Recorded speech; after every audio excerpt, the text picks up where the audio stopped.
Baik, bismillahirrahmanirrahim. Assalamualaikum warahmatullahi wabarakatuh.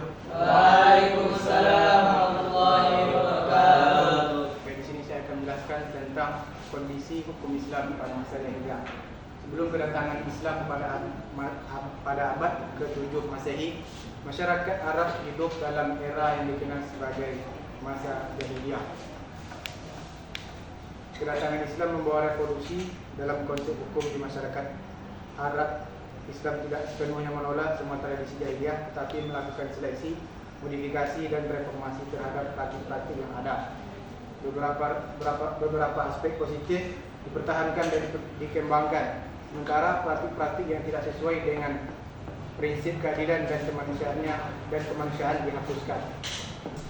Istilah jahiliyah berasal dari istilah jahiliyah secara harfiah berarti kebodohan atau ketidaktahuan.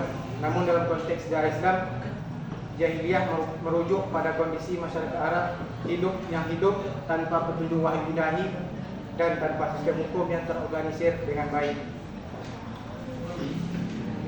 Al-Quran menggunakan istilah ini untuk menggambarkan kondisi masyarakat Arab sebelum datangnya Islam.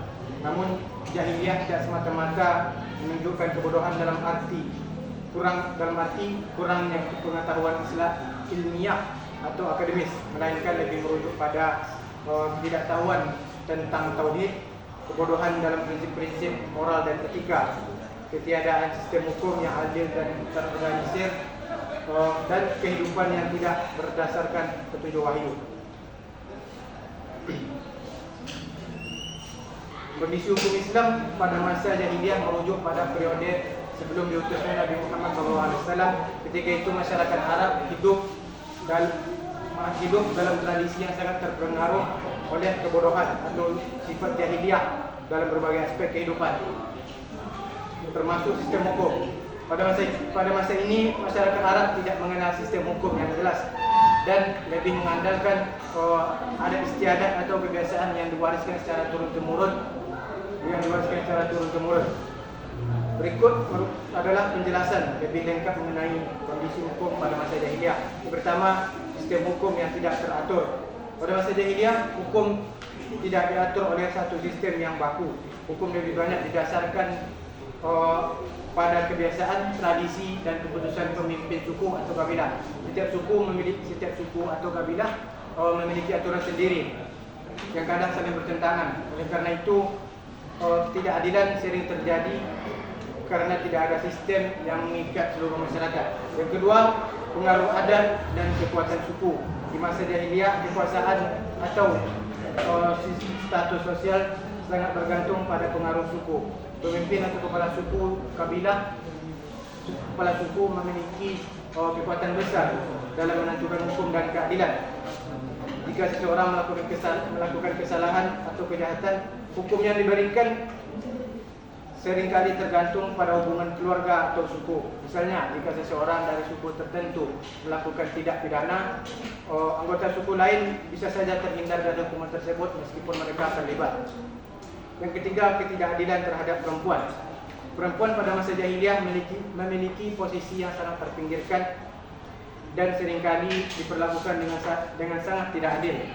Salah satu bentuk ketidakadilan yang paling mencolok adalah praktik membunuh bayi perempuan yang dianggap sebagai aib bagi keluarga atau suku. Hal ini dilakukan untuk menghindari penghinaan, kemiskinan atau masalah sosial lainnya. Selain itu, hak waris untuk perempuan sangatlah terbatas dan mereka tidak memiliki kebebasan untuk mengatur hidup mereka sendiri. Yang keempat ialah perbudakan dan perlakuan terhadap budak. Pada masa jahiliyah, perbudakan merupakan praktik umum.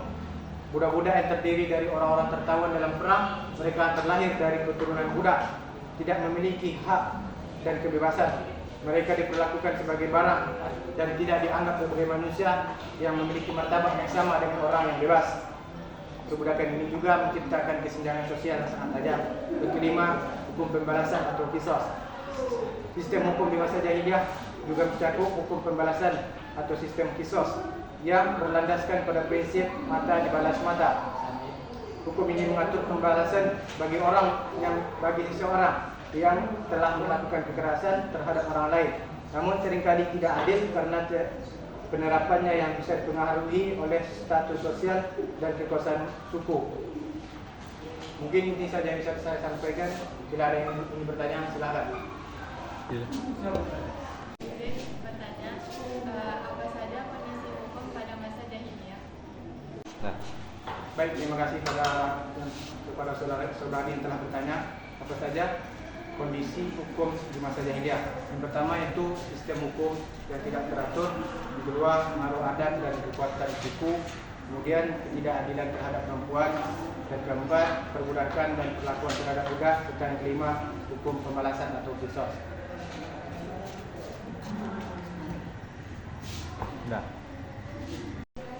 Oke, saya ingin bertanya, bagaimana kedudukan perempuan dalam sistem hukum jahiliyah? Terima kasih. Baik, saya akan menjawabkan pertanyaan dari saudara Rosidin. Bagaimana kedudukan perempuan pada masa jahiliyah? Perempuan pada masa jahiliyah memiliki posisi yang sangat terpinggirkan dan seringkali diperlakukan dengan sangat tidak adil. Salah